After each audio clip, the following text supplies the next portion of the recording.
anaingia. Kwa hiyo tusimame ili tuweze kumpokea afande wetu kwa shangwe. Tunaona afande wetu mgeni rasmi, afande RPC mkoa wa Ilala, afande Justo Mgonja amewasili eneo la tukio. Kwa hiyo ni tukio la pekee sana, siku ya uzinduzi wa malezi ya pembe tatu, kwa maana kwamba ili mtoto aweze kukua vizuri akiwa raia mwema, anapaswa kulelewa na wazazi wake.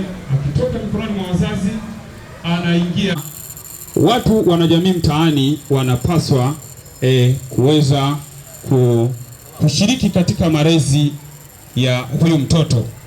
Kwa hiyo leo ndo tunazindua programu hii, kampeni ya malezi ya pembe tatu.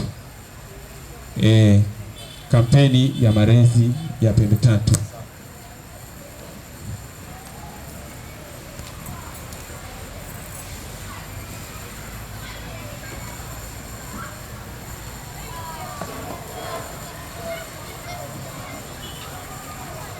Afande mgeni rasmi, afande RPC, kamanda wa polisi mkoa wa kipolisi Ilala. Mbele yako ni wananchi katika kada mbalimbali. Tumekusanyika kwa ajili ya uzinduzi wa kampeni ya malezi ya pembe tatu kwa lengo la kuwa na malezi ya pamoja ili kujenga wanajamii ambao wanachukia uhalifu, raia ambao ni wazalendo.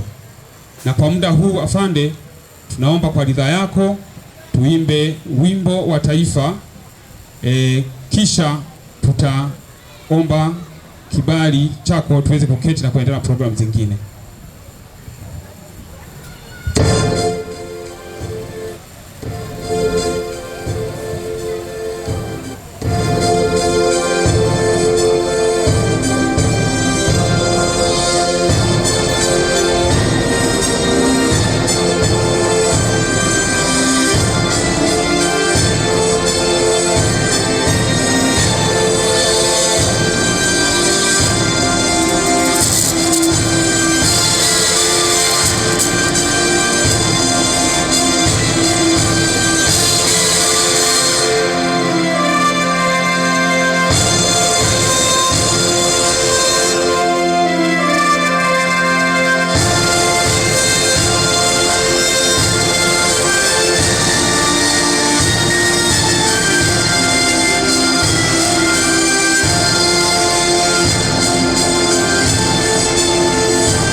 Mtamsamehe Daktari Ngoso, yeye ni daktari lakini field yake nyingine ni ulinzi na usalama.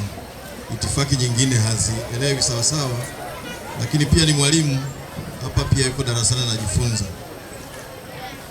Mheshimiwa diwani mwenyeji alivyosema kwa niaba ya madiwani wale wengine, manake tayari itifaki hiyo imekamilika. Jamhuri ya Muungano wa Tanzania, Jamhuri ya Muungano wa Tanzania, kazi na utu. Wanafunzi, kazi na utu. Ni sahihi kabisa. Kwa niaba ya afande wetu Inspekta Jenerali wa polisi,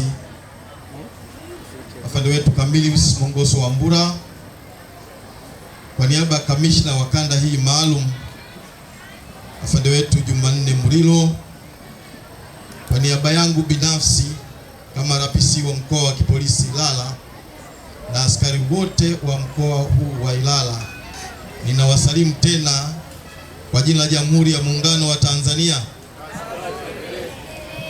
Maafande hao niliowataja wakati nakuja huku niliwaaga na wakanituma salamu zao, wanawasalimu sana, wanawapenda sana, wanawaomba tuendelee kushirikiana kupeana taarifa za kiuhalifu na wahalifu. Tanzania iko shwari, kanda maalum iko shwari.